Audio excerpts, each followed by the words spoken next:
Hello students. So in this video we are going to discuss about literacy composition of population of in any area. Okay, so first thing, literacy composition basically refers to now what? Literate and illiterate population. Okay, what is the proportion of literate and illiterate population in the total population? Okay, but why to study about it? Okay, why should we know about how much literate population we have in total population, and what is the share of illiterate population in the total population in any area? Let's suppose India. Okay, अपनी country की बात करते हैं. तो literacy क्या है बच्चों ना, कि कुछ ना कुछ रेफर करती है. अगर आपको लिटरेसी रेट पता हो और कितने इलिटरेट लोग हैं हमारी कंट्री में, ठीक है, तो जब ये पता रहेगा ना तो कहीं ना कहीं कुछ कैरेक्टरिस्टिक्स उस कंट्री के बारे में हमें पता चलती है. और जब वो कैरेक्टरिस्टिक्स हमें पता चलेगी तो हम क्या कर सकते हैं, प्लान कर सकते हैं उस कंट्री के डेवलपमेंट के लिए. ठीक है, अगर हमें पता है कि इतने लोग इलिटरेट हैं, है ना, तो कहीं ना कहीं हमें उनको लिटरेट बनाने की प्लानिंग करनी पड़ेगी, है ना, कि कैसे उनको एजुकेशन पहुंचाया जाए, कैसे जो है उनको अच्छी शिक्षा दी जाए. उसके लिए स्कूल्स, कॉलेजेस, टीचर्स, प्रोफेसर्स, ठीक है, इन सब की व्यवस्था करनी पड़ेगी. तो कहीं ना कहीं उसमें ये चीज़ मदद करता है ना. ठीक है, तो और किसी भी देश को कौन चलाते हैं? लोग चलाते हैं ना, है ना. तो अगर लोग पढ़े लिखे नहीं होंगे तो उस कंट्री का डेवलपमेंट भी क्या होगा, वो नहीं होगा अच्छा. तो कहीं ना कहीं अगर हमें अपने देश को आगे बढ़ाना है, कोई भी एरिया हो, ठीक है, देश हो, एक राज्य हो, एक गांव हो, एक स्टेट हो, ठीक है, तो हमें हमारी ये प्रायोरिटी होनी चाहिए कि हम वहाँ के लोगों को क्या करें, एक अच्छी शिक्षा दे पाएँ. ठीक है, क्योंकि जब लोग पढ़े लिखे होंगे, ठीक है, अच्छे से एजुकेटेड होंगे, तभी जो है वो नए नए इन्वेंशन कर सकते हैं, डिस्कवरी कर सकते हैं, ठीक है, एडमिनिस्ट्रेशन को चला सकते हैं. ठीक है, तो एजुकेशन का काफ़ी बड़ा रोल है. ठीक है, तो देखते हैं कि उसी को मैंने यहाँ पे समराइज किया बच्चों. ठीक है, कि लिटरेसी क्या सिग्निफाई करती है किसी कंट्री के बारे में, है ना, किसी कंट्री के सोशियो इकोनॉमिक डेवलपमेंट के बारे में, या किसी भी एरिया के बारे में. अगर हम जनरली बात करें तो है स्टैंडर्ड ऑफ लिविंग. ठीक है, अगर वो हम देखेंगे कि लिटरेसी रेट काफ़ी कम है तो कहीं ना कहीं ये अनुमान लगाया जा सकता है कि स्टैंडर्ड ऑफ लिविंग जो है वो काफ़ी लो है उस कंट्री की, है ना. Most of the African continent की अगर हम बात कर लें, है ना, जो अफ्रीकन कॉन्टिनेंट के कंट्रीज़ हैं, कुछ छोड़कर, ठीक है, तो काफ़ी गरीबी है, भुखमरी है. ठीक है, तो लिटरेसी रेट भी लो है.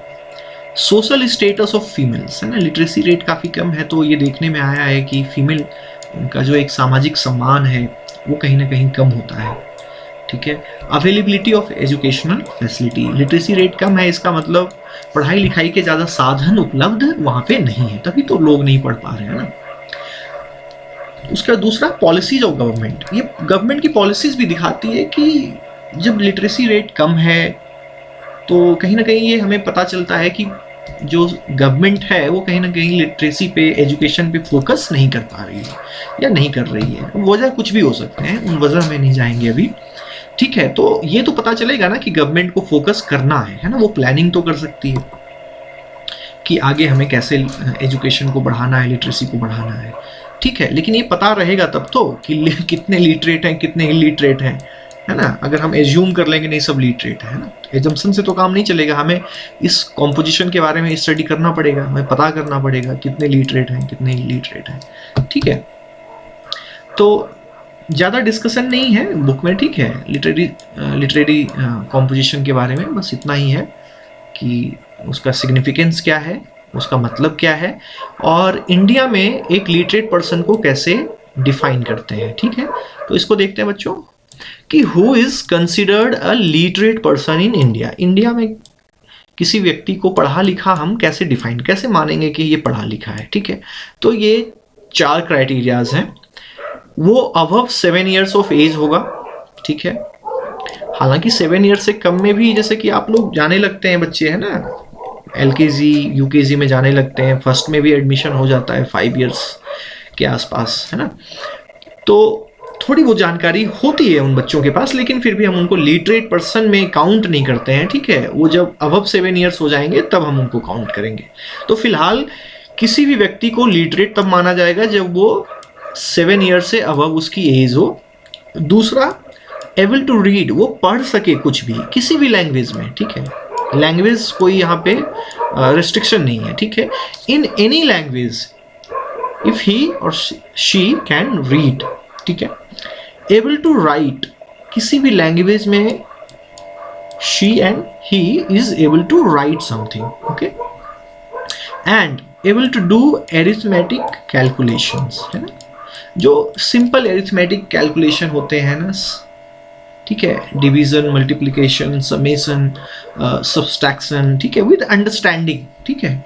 एक समझ के साथ अगर वो सिंपल ये एरिथमेटिक कैलकुलेशन कर लेते हैं तो हम ये मानेंगे, अगर वो ये चारों क्राइटेरिया पे फुलफिल हैं, ठीक है, this is okay, this is okay, this is okay, और इस पे भी अगर वो ओके हैं तो हम उनको क्या मानेंगे, लिटरेट मानेंगे, ठीक है।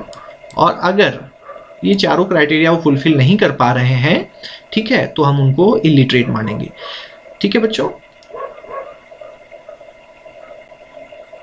तो इंडिया में किसी भी लिटरेट पर्सन को इस 4 क्राइटेरिया के बेसिस पे डिफाइन किया जाता है। अगर वो कर लेते हैं तो उनको लिटरेट पर्सन में हम काउंट कर लेते हैं, ठीक है बच्चों।